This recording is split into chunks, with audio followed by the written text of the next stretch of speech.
It is my great pleasure to welcome you to today's show on this beautiful March 4th, 2015. I am your host, Nada Milkovich. I have the great pleasure of speaking with Cari Class today. Cari is a longtime playa around Santa Cruz in the art scene, but she's here today to talk about other things, in particular an incredible event that's happening this Sunday, March 8th, Sunday at 7:30 p.m. at the Aptos Cinema. They will be doing a special screening of I Am a Girl, a full-length documentary. And Cari is one of the big movers that got this special showing for us through an organization called Dining for Women. And Cari's been a big part of that. In fact, you've been the chapter leader, Cari, is that correct? I'm one of 3 chapter leaders here in Santa Cruz since 2007, yeah. And Cari, she's like I said, she's done a lot of things around town. But what I like to think of you, you are an extraordinary artist. Oh, thank you. And now you're moving into what I think of as art activism. And you'd say this is your coming to your newfound passion. Would you say? This is my passion, Nada. And thank you so much for having me here. It's really fun to be here today. I'm so glad to be able to have you up here and to promote this extraordinary documentary that would not be here, would not be coming for us to be able to see.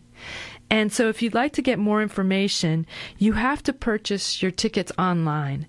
And the best way to do that is to go to, well, the Facebook, right? The Facebook has the event.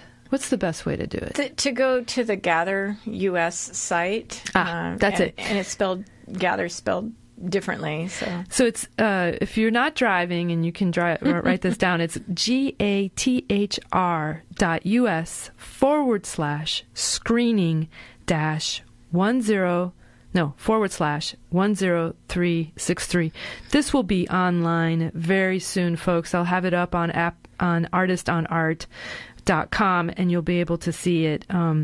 It's also, it's interesting how I found it. It was a meetup as well. It's through the Meetup organization, which is an online platform for people to get together and have a meetup about anything. We've done a lot of outreach. What's been interesting with getting the screening to become a true community event is it started with one of the chapter leaders, Sherry Lippman, got this idea with the challenge that was put forth by the executive director of Dining for Women to really do something and create some activism around International Women's Day, which is March 8th. So she got the idea to bring the film screening to Santa Cruz to commemorate that day. And then it snowballed from there. Dining for Women as an organization, the chapters here in Santa Cruz really embraced the idea. A lot of ticket sales happened that way. But then we went deeper and looked to other like-minded organizations inside the community, other women's organizations, other human rights organizations, and collaborated with them to get the screening promoted through many other channels. We used Meetup. We used our own Dining for Women newsletter, our local newsletter. But what's exciting to me is that it not only tipped, but then sold out. We were moved to a larger theater, and now we only have 60 tickets remaining, and we hope to just completely sell the event out. All right. So we've got a lot to talk about. First up, tell us about Dining for Women. Dining for Women is an international giving circle. Chapters, there's now more than 400 chapters that meet all over the world, predominantly in the United States, but there are international chapters. We hold a potluck meeting, and people come from inside their community, bring a dish to share. We have a wonderful meal, have some good wine, enjoy the sisterhood of each other.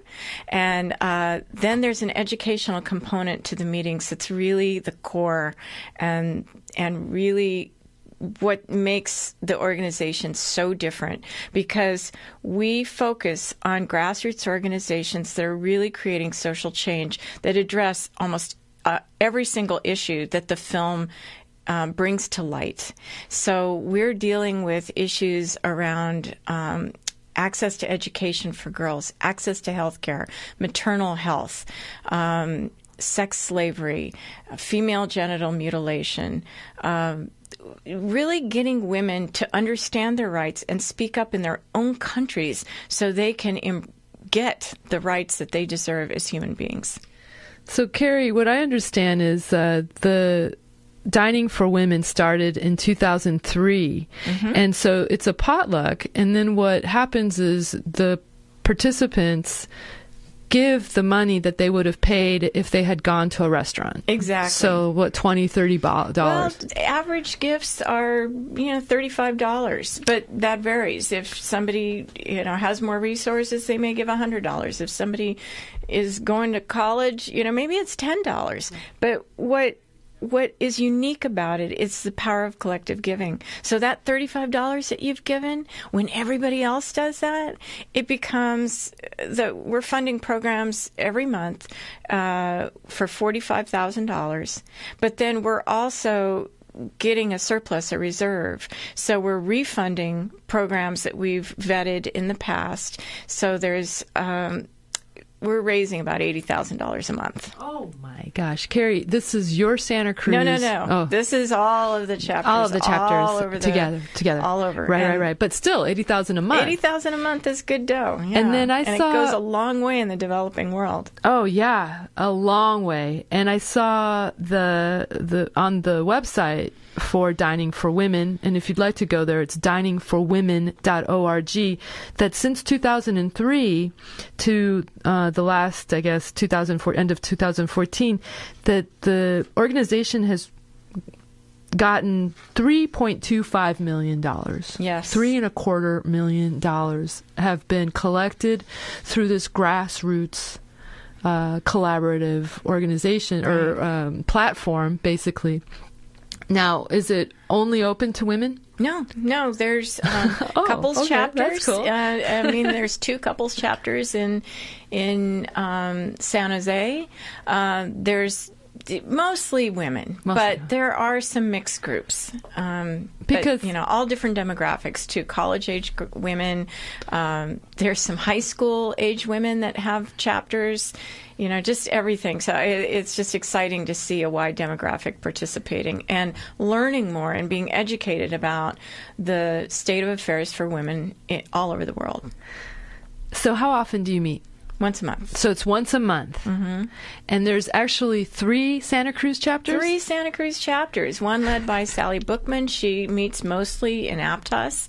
One led by Sherry Lippman, and she usually meets at her home, which is on Westcliff Drive. And then myself, I have 2 co-leaders, and we meet mostly in the Scotts Valley, San Lorenzo Valley area, sometimes Midtown Santa Cruz. But the great thing is it's one newsletter, you get one announcement, and you can choose which chapter you go to, and we cross-pollinate. And so how would I be able to get on your newsletter list? Send an email to diningforwomenSC3@gmail.com and ask to be added to the newsletter. I'm writing that down right now, Cari. diningforwomenSC3. Yeah. .gmail.com. At gmail.com. Excellent. And so, is this one of your biggest events that you're doing so far? Or? We do events all the time. So this is very successful, given that we got notice from Rebecca Berry, the producer and director of the film. We got an email last night and said, wow, you guys are doing some pretty cool stuff out there. So that was nice. But we really do things all year long. Besides our meetings, we do have other meetups and other community-based things that we get together and do things. But I have to mention, the Santa Cruz chapters, since our inception in 2007, have raised $133,000, almost $133,500. $133,500. Correct. All right. That is an enormous amount of money. Yeah, when you think about it coming in little small increments, it adds up. It's so exciting. Cari Class is here and talking about her work with Dining for Women and their upcoming event, the showing of the documentary full-featured film, I Am a Girl, happening this Sunday at Aptos Cinema at 7:30 p.m. Now, there's a pre-party for those of you who don't get your tickets in time, because it could be selling out pretty quick. It sounds like it. You've already sold 3/4 of the theater full. But there is a pre-party that's open to all from 6 to 7, and that's at the True Olive Connection in the Aptos. It's in one center over in Aptos Plaza, right behind the theater and behind the UPS store. Now, this showing also coincides with the International Women's Day. Yes. Have we talked a little bit about how that happened? In fact, I want to introduce Kristen Carlson, who's working with Artist on Art, and it's a great pleasure to introduce you. Kristen, Thank you. So let me get your microphone up. Kristen, what did you learn about the International Women's Day? So it's been around since the early 1900s. Looks like it started up with the suffrage movement. And it's been kind of shifting and changing as the years go on, but it's been something that has been recognized annually. Good for us in the U.S. So the I Am a Girl documentary, Cari, tell us a little bit about it. It's a couple years old, or actually it's from 2013, I think, is when she... Yes, I think that's when the release happened. It really originally released in Australia and then eventually made its way to the U.S. But what's great is Gather gives everyone a way to access independent films and makes them accessible, so you're not solely relying on the theaters to bring them to you, but you can be an activist and request to have a screening in your area and just get enough of your friends together to make it happen. So that's exciting. And the movie I Am a Girl was directed, written, and produced by Rebecca Berry, and it tells the story of 6 girls coming of age, and the girls are from very different places around the world. And so would you mind telling us a little bit about that, Cari, about these 6 stories that you get to hear about? Sure. I've not seen the film myself. On Sunday, I will be the first. Yeah, I will be seeing it along with everyone else for the first time. But I did get some background information. So Manu is a 19-year-old girl from Papua New Guinea. She gives birth on her own after her first sexual encounter. And the reality is that for girls aged 15 to 19, the greatest cause of death is from complications from pregnancy and childbirth in developing nations. So her story resonates with many of the things that we deal with programs that we support through Dining for Women in child and infant mortality. So that's going to be interesting. There's Brini, who lives in the projects in New York City. She's growing up in a single-parent household and finds herself in a toxic and unhealthy relationship, which reminds us that 1 in every 3 women over the age of 15 will experience domestic violence from an intimate partner. There's Habiba. She's a 17-year-old girl from Cameroon who she's preparing to marry a 39-year-old man. Child marriage is still really prevalent in the world. 700 million women in the world have been married as children, and it just leads to a lifetime of disadvantage and deprivation. I consider it forced marriage. It is. She, in this film, I don't think she sees it quite that way. No. So you'll see her cultural perspective. But once young girls are married, their childhood ends, their options for education ends, and again, children giving birth too young causes death and complications, lifelong complications. So Dining for Women supported Fistula Foundation just for those reasons. Women... Would you mind telling our dear audience, Cari, what is fistula? Oh, fistula is a rupture between the vagina and the urethra, the rectum. Oh, the rectum. And basically it creates a hole, so urine and feces leak out of the woman until it is surgically repaired. There's no repair for it. So often women are ostracized and just put out after that happens. And it's because they're giving birth too young. Their bodies aren't developed. It's just, they need to be mature in order to carry and give birth to a child. And the complications from a difficult birth cause them. And Fistula Foundation in Ethiopia has been around for a long time. They're doing amazing work, and they're giving women their lives back. Yeah.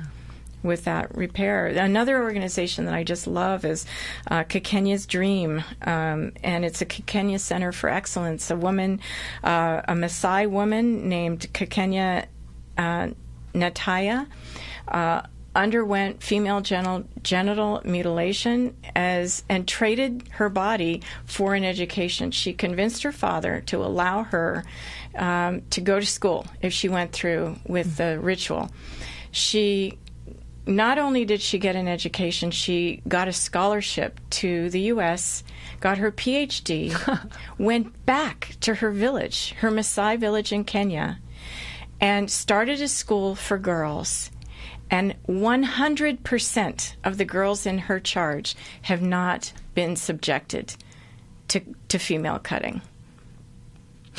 Oof. Yeah. You got me good. Then another woman in the film is named Aziza.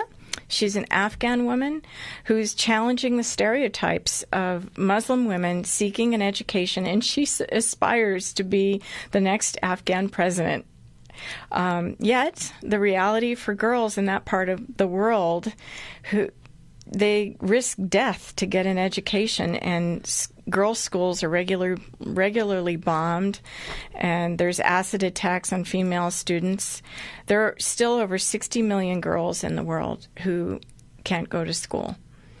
And often, families with very limited resources, they will send their boys to school and overlook the girls. The girls are relegated to fetch water, to watch the children, and do household chores. So many of the organizations, in fact, the majority of the organizations that Dining for Women supports are all around giving girls access to education. Particularly Afghan Friends Network we've supported, and that gives girls in Afghanistan a vehicle to go to school. Is that all of the 6 women? No, not yet. There's Kimsey, and this one's tough. She, you're going to hear the story about her talking about her life of sexual slavery. She sold her virginity to pay for food at age 12, and she had her first child at 14. Her child was taken away. She's in an abusive relationship, and she's only 16 right now. So it sounds really depressing and really heavy, and it is. The reality, it is. But I think that we need to know about these things because we can do something about it. We can change the plight of women through supporting grassroots organizations that are creating social change. 2 that come to mind right away are Nepal Youth Foundation, who literally eradicated the practice of Kemlari in Nepal, which is indentured servitude, by using the laws on their books to force the government to stop the practice. And they got the Kemlari girls together to do street performances, to educate the masses, to educate the people that it wasn't a viable practice anymore. I mean, change is happening, and I see it happening. That's what keeps me going every month. That's what keeps me on fire, even though I've been a chapter leader for close to 8 years. It's because I see the needle moving. I see change happening in my lifetime. That's my goal. Oh, you know. Hallelujah. Cari Class, doing it, making the changes. She is the chapter leader of Dining for Women, an organization that is global, where women come together, and men, once a month. They have dinner. They do a potluck, and the money that they would have spent on buying dinner, they put in a pot. They collect it all together, and then how do you choose which organizations you're going to sponsor? That's an excellent question, Nada. There is a volunteer program selection committee within the Dining for Women organization, and the vetting process is really stringent. The criterion is on the Dining for Women website, but you have to have a U.S.-based 501c3 so we can track the 990s and make sure that the money is actually going where it's supposed to. There's very strict reporting that's required from the organizations. They have to provide really good educational materials because we use that to educate our members about what their program is and the work that they're doing. They can't be religiously affiliated, but it's tough. There's a stringent policy. There's a lot of, I read last year there was 1,600 man hours that went between, I think, 10 program selection volunteers that chose just 6 programs. We break it up 6 and 6, so 12 programs a year. And then we also try and really move it around the demographics, so we're not focused all in Africa, but we really move around that. We've featured 39 different countries and really hundreds of organizations now since 2003.